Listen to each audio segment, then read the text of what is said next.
Pat dry the meat on both sides.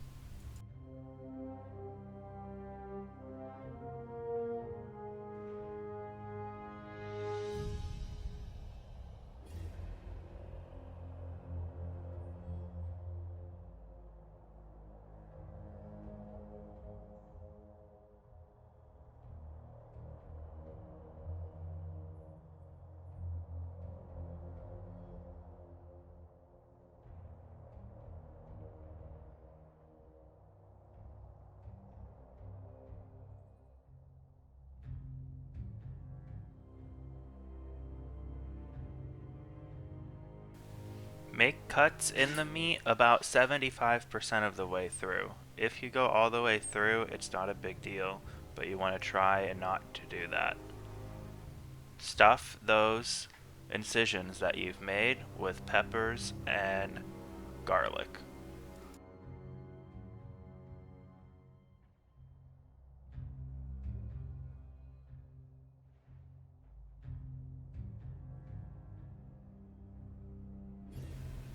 You can see how I take my finger after the cut is made and I slide it in there to check how far I've gone. You want to do that so that you can see, one, how far you've gone, and two, if you need to make a wider incision to insert the peppers and the garlic.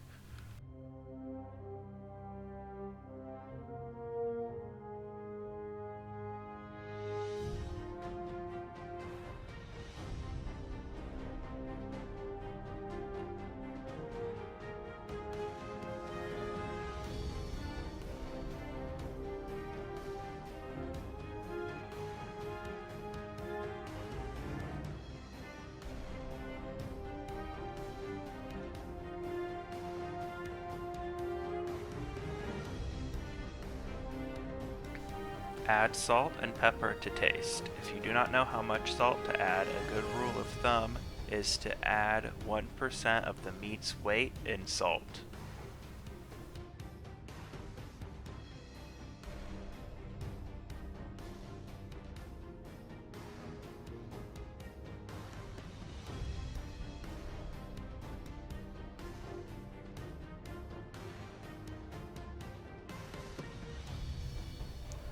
Take approximately 1 span's worth of butcher's twine and truss the meat in a secure manner so that the peppers and garlic that you stuffed in don't pop out during the cooking process.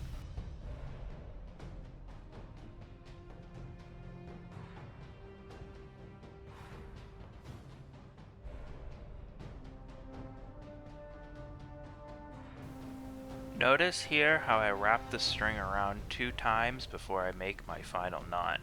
If you wrap the string around 2 times, then it will hold securely until you can finish it off with some more knots.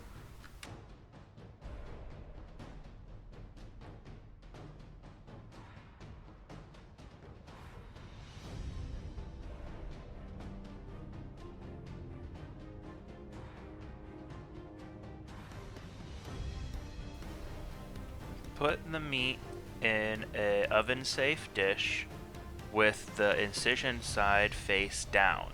It's important that it's face down so that during the cooking process, when the meat constricts, the stuffing of pepper and garlic does not squeeze out. Salt and pepper the opposite side.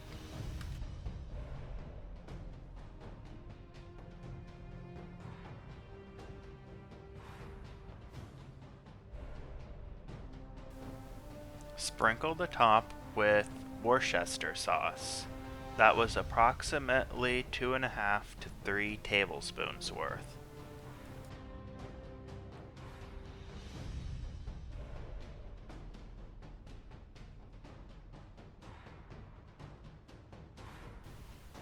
Next, put in 1 tablespoon of beef broth base, or you could use a 1/4 cup of regular liquid beef stock and skip the water step.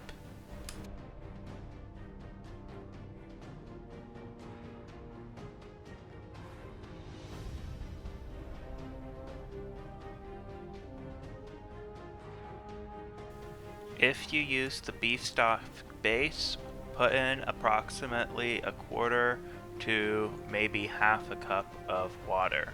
If you did not use the beef stock base but used regular beef stock, you can omit this step. Cover the dish tightly with foil. It is important that you get a tight seal and that steam does not escape so that the meat will braise properly. Let braise in the oven at 350 degrees Fahrenheit or 150 degrees Celsius for a total of 4 hours. After 3.5 hours have passed, uncover the meat and let the top brown. Check with fork to see if it's tender after the 4 hours has elapsed. If the meat is not yet tender, continue to cook, but recover it so that the top does not dry out. Here is the final product.